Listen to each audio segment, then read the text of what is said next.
Apakah tasawuf tarekat itu masih bagian dari Islam? Ya, emang itulah spiritnya Islam. Spiritnya Islam di situ. Sholat itu raga, tasawuf itu nyawanya sholat. Kalau sholat tanpa pakai tasawuf itu sama kayak orang punya badan tapi nggak ada nyawanya. Namanya apa?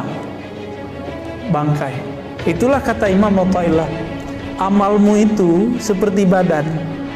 Ikhlas yang diajarkan di tasawuf itu ibarat ruh yang ada di dalamnya. Ikhlas tuh nggak bisa pakai ngomong. Ikhlas tuh nanti dipraktekin di zikirnya supaya ikhlas. Ada zikirnya. Zikirnya la ilaha illallah dengan metode yang tertentu. Ada caranya. Dalam Sahih Bukhari dikatakan, sesungguhnya Allah mengharamkan terhadap neraka menyentuh orang yang man qala la ilaha illallah min qalbihi aw nafsi, yang membaca la ilaha dari kolbunya atau dari nafsnya. Saya baru ingat apa materinya tentang tasawuf ya. Apakah tasawuf itu warisan Nabi Muhammad atau warisan Hindu Buddha? Ya. Atau warisan agama-agama lain. Nah, nanti kita akan coba lihat ya. Tasawuf secara bahasa itu ulama berbeda pendapat asal katanya apa. Apakah tasawwafa dari kata sofa atau suf atau suffah. Perdebatan itu panjang. Sampai beberapa tahun ini orang masih membicarakan itu. Tapi kalau membicarakan tasawuf masih pada tataran ini ketinggalan zaman. Kalau membicarakan tasawuf bukan di situ, definisinya apa? Ternyata Imam ahli hadis namanya Al-Hafiz Abu Nu'aim menulis kitab dulu. Baru denger ya, Imam ahli hadis namanya Abu Nu'aim. Taunya Bukhari Muslim doang ya. Kalau orang ngaji hadis pasti kenal imam ini, namanya Abu Nu'aim Al-Asbihani. Siapa namanya? Abu Nu'aim Al-Asbihani. Imam Abu Nu'aim Al-Asbihani ini mengumpulkan riwayat dari Abu Bakar sampai zaman dia, perkataan ulama salafus soleh dan khalaf, ulama terdahulu, dan sampai zaman dia abad keempat, tentang kerohanian Nabi. Setelah dikumpulkan, muncullah definisi tasawuf ratusan bahkan ribuan. Imam Zarruq bilang 2000, tapi saya itu nggak nyampe. Jadi setiap sahabat itu mewariskan sisi tasawuf Nabi. Sahabat Abu Bakar ada tasawufnya apa gitu. Dan beliau memulai dari nama Abu Bakar As-Siddiq radhiyallahu ta'ala anhu. Maka bagi imam ahli hadis namanya Abu Nu'aim Al-Asbihani, tasawuf itu bukanlah lain dari ajaran Islam, tapi tasawuf itu sama dengan fikih. Fikih itu warisan fikih ilmu zahirnya Nabi, itu fikih. Contoh, sholat sah itu bagaimana caranya? Bersuci. Yang disucikan dalam fikih zahir atau batin? Zahir atau batin? Fikih loh ya. Rukun 13. Syarat supaya sah rukun 13 ini sebelumnya harus wudu. Rukunnya 6. Hafal kan? Ya. Awal sama akhir doang hafal ya. Niat sama tertib. Lumayan lah. Ini semuanya dari awal sampai akhir menyebutkan kesucian zahir. Benar gak? Sholat rukun 13 dari niat, cuma niat yang pakai kolbu. Itu pun sekarang sudah dilafazkan usolli, ya kan? Aslinya kan itu di kolbu, Pak. Semua amalan-amalan yang dalam fikih itu semua amalan zahir. Nabi amalannya zahir saja atau ada batinnya? Ini beda dengan kebatinan ya. Batin itu artinya sisi terdalam dari manusia. Gimana? Di rukun 13 mulai dari pertama sampai nomor 13 ada nggak namanya khusyuk? Nggak ada. Adakah rasa menghinakan diri, khudu? Nggak ada. Itu di mana? Padahal Nabi ngomong nih, hadis yang sering kita dengar, "Shallu kama ra'aitumuni usolli." Salatlah kamu seperti kamu melihat aku salat. Ahli fikih memandang dengan mata zahirnya, ahli kolbu memandang dengan mata kolbunya. Muncullah dua ilmu yang berbeda. Satu namanya ilmu fikih, yang kedua namanya ilmu tasawuf. Jadi dua hal ini berbeda tapi tidak kontra.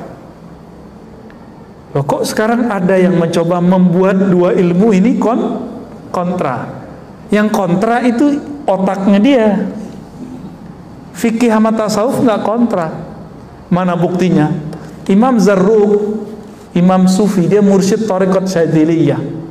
Dia ahli hadis juga, Pak. Jadi dulu itu Sufi ahli hadis, itu biasa. Sekarang Sufi suka nonton film Korea. Ya, itu maksudnya saya, Pak. Kalau yang luar-luar itu mah Sufi beneran ya. Apa kata mereka? Sufi itu zindiq. Nah ya, sekarang dianggap meninggalkan syariat. Loh, tidak ada. Imam Zarruq mengatakan apa? Setiap ajaran hakikat, ajaran tasawuf yang bertentangan dengan fikih, maka itu batil. Setiap ajaran fikih bertentangan dengan ajaran hakikat, maka dia kosong. Jadi kalau mau cari orang kosong, cari orang yang anti tasawuf. Cari orang zindik, cari orang ngomong tasawuf tapi nggak mau bersyariat. Kalau mau cari wali Allah, cari orang yang berfikih zahirnya, berhakikat batinnya. Wali itu namanya, wali Allah, sufi. Beda definisi ya sama mereka ya. Kalau mereka membuat definisi sendiri, padahal nggak ngerti sufi itu apa. Apa kata mereka? Sufi kalau udah tinggi nggak sholat. Loh, mana ada sufi begitu? Ya, itu mah sufinya Cang Nandar ya. Nggak ada sufi begitu, nggak ada. Ya, sufi kalau udah alim, udah kasyaf, nanti kerjaannya baca isi hati murid. Ya itu mah kasyaf. Nggak mesti. Ada yang bisa begitu, ada yang enggak. Itu nggak ada urusan. Sufi nanti bisa menghilang gitu ya, nggak ada urusan. Itu sufi itu orang yang bertasawuf, orang yang menjaga hakikat di dalam kolbunya supaya tetap terkoneksi dengan Allah Subhanahu wa Ta'ala. Tadi Bapak ini dari takbir sampai assalamualaikum badannya di sini. Ya, iya ya. Tapi sebagian pikirannya nggak di sini. Jujur aja Pak, jujur aja, ngangguk aja udah. Saya tahu kok, karena saya juga begitu. Untungnya kita dikasih zikir sama guru, dikasih ma'rifatullah sama guru, diajarin cara mengenal Allah lagi sholat. Maka ketika pikiran pergi, diambil sama kolbu, kamu ingat Allah. Jadi setan itu kata Nabi dalam hadis yang sahih, jika seseorang sholat maka setan ngomong, uzkur kaza, uzkur kaza, ingatlah ini. Kamu tadi begini ya, kamu tadi begini. Abis ini kamu keluar lewat pintu itu, nanti sendalmu di situ, disebutin semua Pak. Sampai ke rumahnya, jalan kemana itu disebutin semua. Hebatnya setan tuh. Terus kita asik kan? Tahu-tahu udah amin, loh udah amin aja. Tuh yang senyum-senyum pengalaman semua tuh. Tahu-tahu udah ruku gitu ya. Khusyuk apa kusut? Nah tadi pertanyaan siang tadi kita nanya gitu sama orang-orang. Khusyuk apa? Kusut. Saya yakin itu kusut. Para sufi itu mewarisi khusyuknya Nabi. Ahli fikih mewarisi rapinya zahir sholatnya Nabi. Maka seharusnya ini satu paket, zahir dan batin, jangan dipisah-pisah. Jadi kira-kira ini saya belum nyebutin hadis macam-macam, baru hadis sholat aja. Tasawuf bagian dari Islam atau bukan? Ya, bagian dari Islam atau enggak? Warisan Hindu Buddha atau apa? Emang orang Hindu Buddha ada bertorikot? Ada nggak orang Hindu Buddha zikir la ilaha illallah kencang-kencang? La ilaha illallah. Wah, Buddha dari mana? Syiah. Emang udah pernah datang ke Iran? Orang Syiah gitu zikirnya. Orang Syiah kalau zikir ya Ali, ya Husain sampai mukul-mukul badan. Kalau tarekat enggak. Dia berzikir la ilaha illallah, memukulkan kalimah itu ke dalam dirinya. Kalau orangnya suka ngerok, Pak, itu zikirnya kenceng. La ilaha illallah, sampai kemudian hilang suaranya, nggak jelas. Kayak suaranya Cang Dandan kalau lagi canda. Emang dia kalau lagi canda tuh suaranya begitu. Bener ya? Bener Bang Adam? Baik. Bukan itu perwajahan tasawuf. Tasawuf itu lebih umum dari itu semua. Maka Imam Al-Junaid Al-Baghdadi mengatakan tasawuf itu banyak metodenya. Setiap nafas itu ada metodenya. Ujungnya satu, berakhlak. Akhlak itu ada kepada Allah, ada kepada makhluk. Maka siapa yang bertambah adab akhlaknya kepada Allah, adab akhlaknya kepada makhluk, itulah sufi yang sebenarnya. Ya mohon maaf kalau ada guru-guru di sini kan ngajar cuma budi pekerti, itu baru ke makhluk. Kalau ke Allah itu mesti bertasawuf. Mesti bertasawuf. Ya. Jadi tasawuf itu bukan hanya sekedar suluk-suluk. Suluk itu hanya salah satu metode dari tasawuf. Pakai tasbih itu hanya salah satu metode dari tasawuf. Tasawuf lebih umum dari itu. Masih ingat hadis Jibril, Nabi ditanya Islam, iman, ihsan. Fikih itu warisan dari al-Islam. Coba lihat, rukun Islam 5. Semuanya amal zahir bukan? Syahadat, sholat zahir, puasa zahir, zakat di luar zahir kita malah. Ya. Haji zahir nggak? Bapak haji pakai perasaan atau pakai badan? Saya mau ke Mekah nih, cing, bisa begitu nggak? Nggak bisa Pak, mesti pakai badan. Saya mau zakat pakai hati, bisa nggak? Ustadz, saya cukup puasa lidah, puasa lisan, bisa nggak? Nggak bisa, mesti puasanya lahir batin.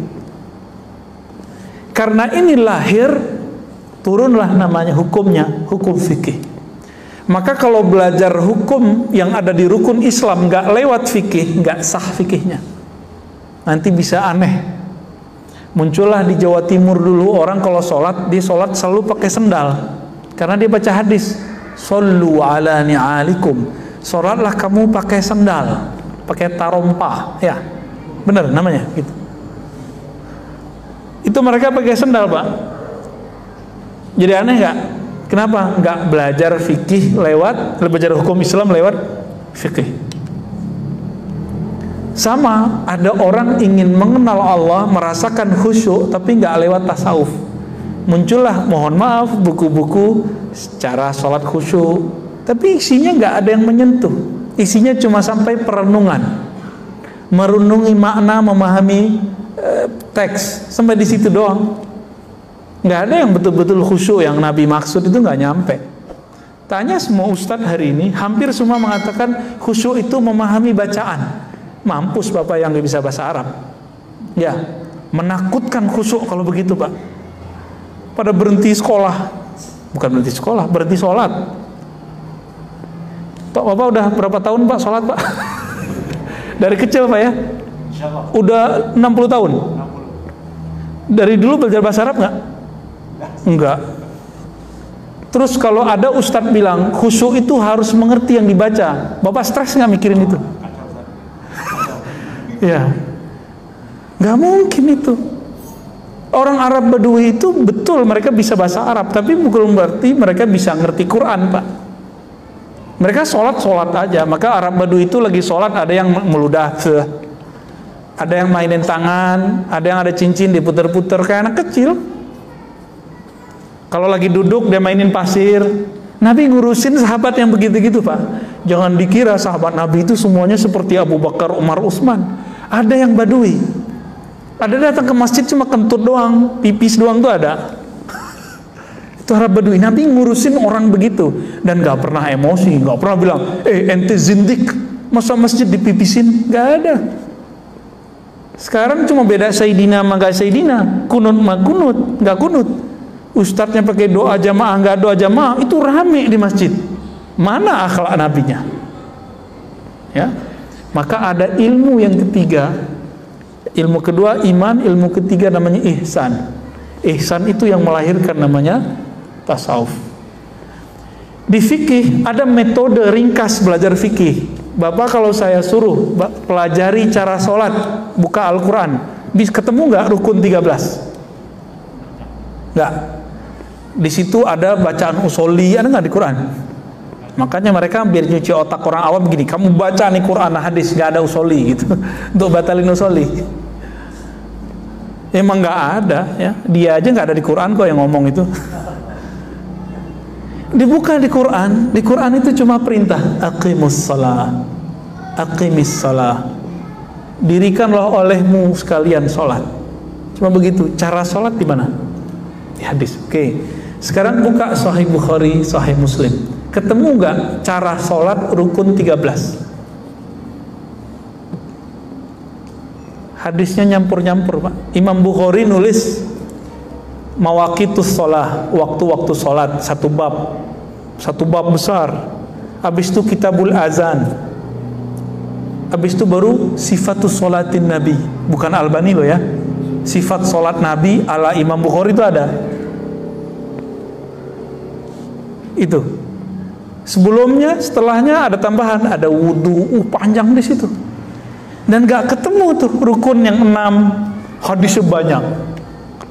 Oleh ahli fikih, bahan-bahan hadis-hadis ini diringkas karena mereka sayang kepada umat, supaya umat yang sibuk bekerja di siang hari, sibuk mencari penghidupan di siang hari, agar mereka kalau belajar agama mudah. Karena Nabi bersabda, yassiru wala tu'assiru, hendaklah engkau kemas agama ini dengan mudah, jangan dipersulit. Sekarang mereka mempersulit lagi, padahal Nabi suruh mudahkan. Apa kata mereka? Nggak boleh ikut imam, langsung aja ke Quran dan Sunnah. Kan mampus ntar murid-muridnya. Dicari di situ bab niat, di mana ada bab niat, Pak? Bapak lihat di Quran nggak ada bab niat di sini, nggak ada, Pak. Surat Al-Maidah ayat 6 tentang wudu, nggak ada bab niat di situ. Tapi kalau ahli fikih baca, ketemu dia di bagian mana tersiratnya kata niat. Dibaca hadis tentang niat umum, innamal a'malu bin niat. Tapi kenapa hadis ini dijadikan bahan nomor pertama setiap amalan? Rukun sholat, rukun puasa, rukun haji, pertama pasti niat, ya kan? Padahal tidak ada tuh di ayat puasa, kutiba alaikumusiyam, mana niatnya di situ? Ketemu di hadis, Nabi nggak bilang niat. Nabi mengatakan malam yubayyit lailan fala siyamalah. Siapa yang tidak tabyid, tabyid itu artinya secara harfiah bayyata yubayyitu, menetapkan, menginapkan, macam-macam ini artinya. Ya. Ulama kita mengartikan meniatkan. Maka muncullah bab di situ wajib niat puasa. Dari hadis itu maka ulama kita menganjurkan para imam setiap malam mengingatkan umat, wa tawasau bil haqqi wa tawasau bis sabri. Tapi sama kawan kita dibid'ahkan lagi, ya enggak? Kan repot begitu. Padahal ini memudahkan umat, seperti dulu Umar memudahkan umat, Imam Syafi'i memudahkan umat, dan itu berkembang terus sampai akhir zaman. Jadi kira-kira kalau kita kembali lagi langsung ke Quran dan Sunnah, itu cara sholatnya nanti jadi amburadur nggak? Pasti amburadur, Pak. Nah, cara belajar fikih itu lewat mazhab. Lalu cara belajar tasawuf pakai apa? Ada namanya metode juga, disebut thariqah. Nah, thariqah ini ada yang formal, ada yang tidak formal. Yang formal tuh seperti thariqah Naqsyabandiyah, tarekat Syaziliyah, tarekat Qadiriyah, itu formal. Formal tuh gini, kayak sekolah, ada pimpinannya namanya mursyid. Ada asisten gurunya namanya khalifah, muqaddam, wakil talqin. Ada muridnya namanya salik. Ada tempat sekolahnya namanya surau atau tempat khalwat, zawiyah, ribat. Apalagi ada kurikulumnya, maka zikirnya dimulai dari A sampai ke apa gitu. Kayak sekolah.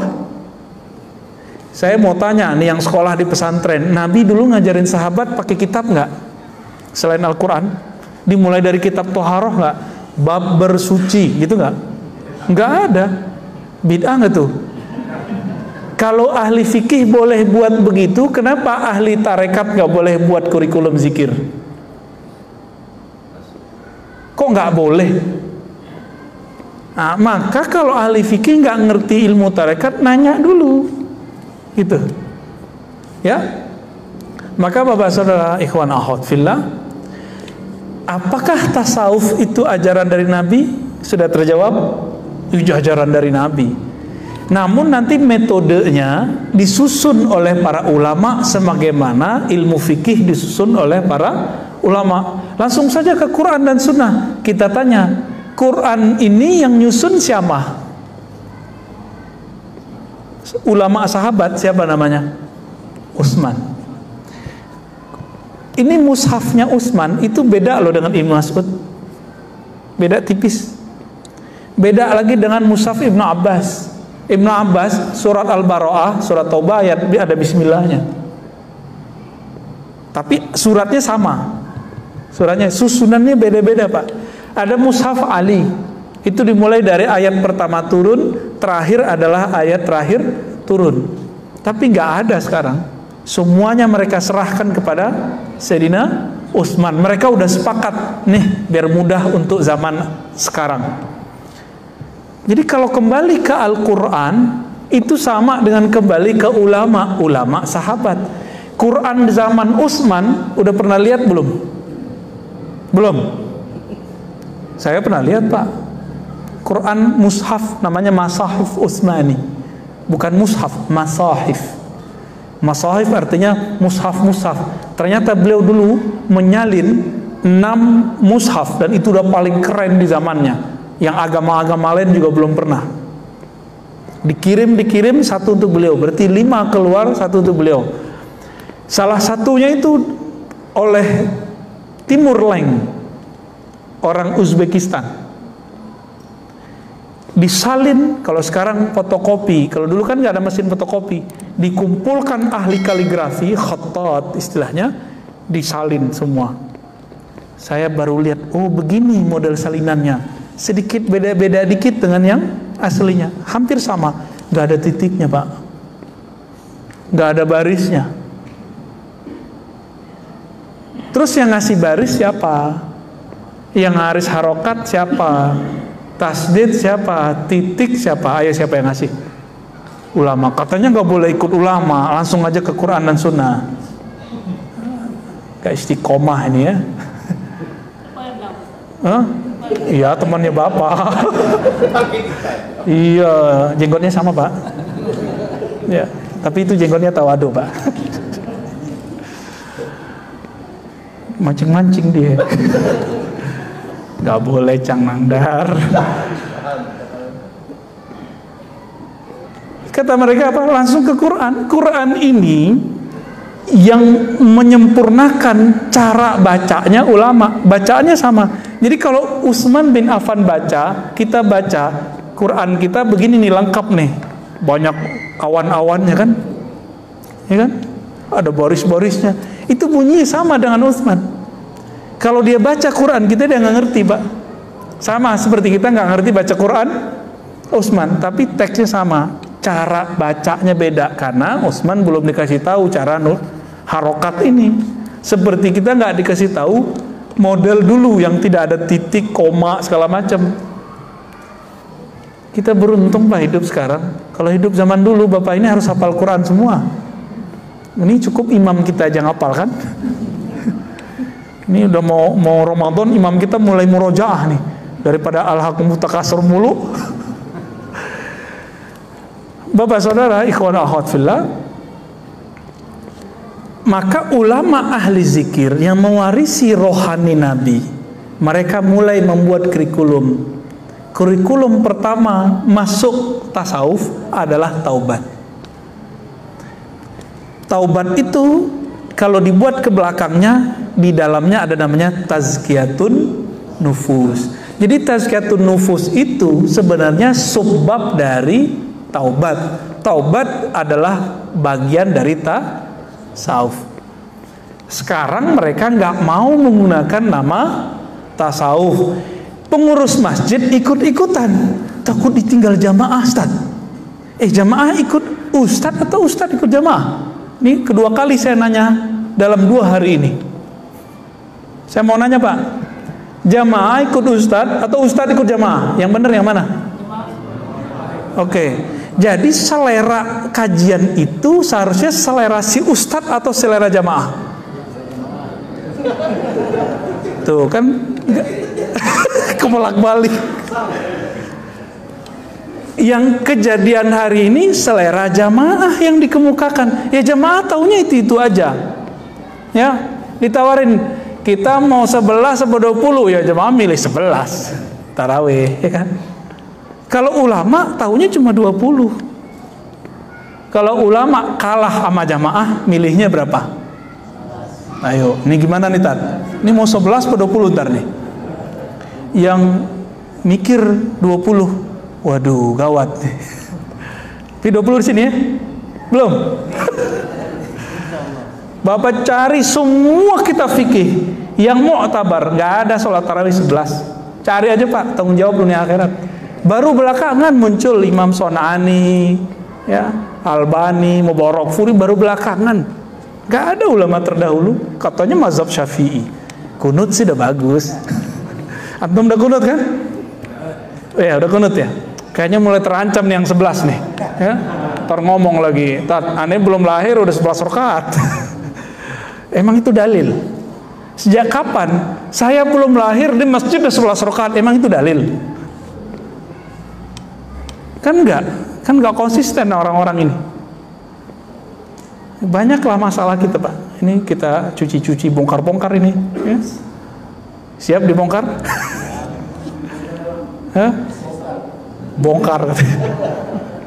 Mari kita bongkar. Bapak saudara makar Allah, ulama ahli rohani ini karena dia mengerti dalil, dia mengerti metode, dimulailah bab tadi apa? Bab taubah. Itu beda loh Pak. Ahli fikih baca astaghfirullah beda dengan ahli kolbu, ahli tasawuf baca astaghfirullah. Beda. Ahli fikih baca la ilaha illallah beda jika ahli kolbu baca la ilaha illallah. Dalilnya mana lagi nih? Baca la ilaha illallah aja Tat, nggak usah aneh-aneh kan gitu. Orang awam takut gila, katanya bertasawuf jadi gila. Tuh berhasil antum kecuci otaknya. Ya, itu kan yang ngomong begitu fitnatud dajjal itu. Bahwa belajar tasawuf jadi gila. Itu fitnatud dajjal itu Pak. Karena dajjal tahu orang kalau bertasawuf itu mati nggak takut, jihad langsung berani Pak orang kalau udah bertasawuf, karena nama Allah sudah terpatri di kolbunya. Jika Allah memanggil jihad yang sahih lah ya, bukan jihad-jihadan, bukan jihad jahat, jihad yang asli, itu dia akan menjawab. Tapi kalau jihadnya pakai hawa nafsu, dia nggak akan pernah menjawab. Maka dulu sahabat-sahabat nanya, wahai Rasulullah, ini kami ada yang jihad membela si fulan, membela kelompok, membela partai, membela suku, membela marwah. Apa kata Nabi? Jihad itu bukan itu. Jihad itu kamu berjuang li'ilahi kalimatillahi hiyal ulya. Hadis Sahih Muslim. Untuk mengangkat nama Allah yang tinggi. Di dirinya nama Allah belum tinggi. Bagaimana dia mau berjihad di luar? Nanti sama nasi bungkusnya kalah. Cang nangder ya. Jadi jihad-jihadnya orang hari ini, lapar aja mati jihadnya. Semangat jihadnya cuma karena amplop 50.000, 10.000, mampus dia. Tersinggung dikit di masjid, mundur. Logo nggak muncul, tengkar. Jihad apaan antum? Ya, jihad apaan itu? Itu namanya memperjuangkan kepentingan kelompok, bukan meninggikan kalimah Allah. Kalau sudah ada kalimah Allah, yang lain kecil nggak? Waladzikrullahi akbar. Sungguh menyebut nama Allah itulah yang paling besar, yang lain hilang. Maka di masjid ini nggak boleh ada bendera selain bendera Allah dan Rasulullah. Nggak ada bendera-bendera apa-apa. Tapi kalau ada orang punya bendera sholat di sini boleh nggak? Buat acara di sini boleh, jika masih sesuai dengan akidah yang ahli sunnah, yang moderat. Kira-kira begitu, Pak. Saya ngomong begini takut nggak, Pak? Antum seneng ya? Aneh jadi tumbal ya?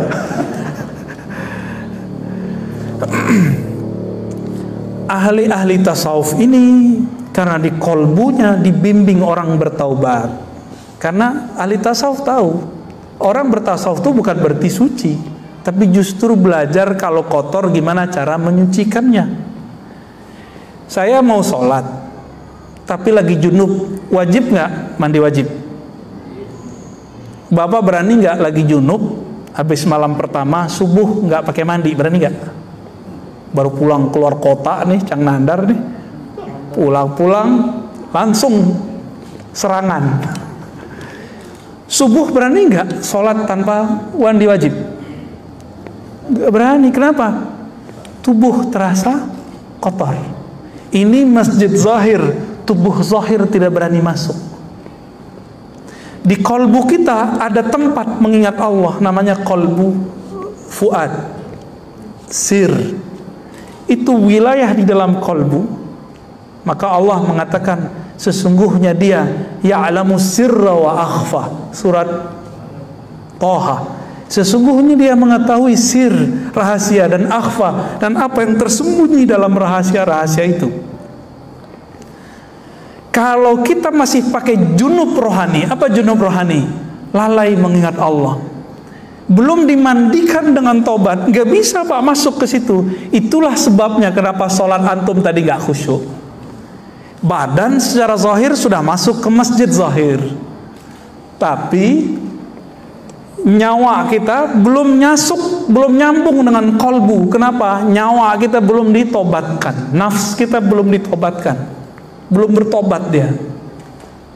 Jadi nggak bisa khusyuk. Jadi kalau ada orang nanya, saya nggak bisa khusyuk, udah tobat dulu zahir batin. Kalau udah bersih, baru dia bisa masuk. Dosa zahir, dosa batin. Yang paling parah dosa batin. Dosa batin itu ada yang bahaya untuk orang lain dan dirinya, ada yang bahaya cuma untuk dirinya. Untuk perkara junubnya batin namanya ghaflah, lalai, dan itu haram secara hukum hakikat. Dalam surat Al-A'raf ayat 205 di ujung ayat Allah melarang wala takum minal ghafilin. Janganlah engkau wahai orang beriman menjadi orang yang ghafilin. Ghafilin artinya lalai. Maka secara Qur'ani lalai itu dosa. Kita bukan hanya di luar sholat, di dalam sholat aja lalai. Benar apa benar? Ya, gimana dong Pak? Maka sholat kita ini nggak bisa menghantarkan kita ke surga. Apalagi katanya as-sholatu mi'rajul mu'minin, tinggi amat kajian ente. Ya, sholat itu mi'raj orang beriman. Lah junub rohaninya belum beres, mau mi'raj, kapan mi'rajnya? Melorot ada Pak? Ya, melorot iya, mi'raj enggak.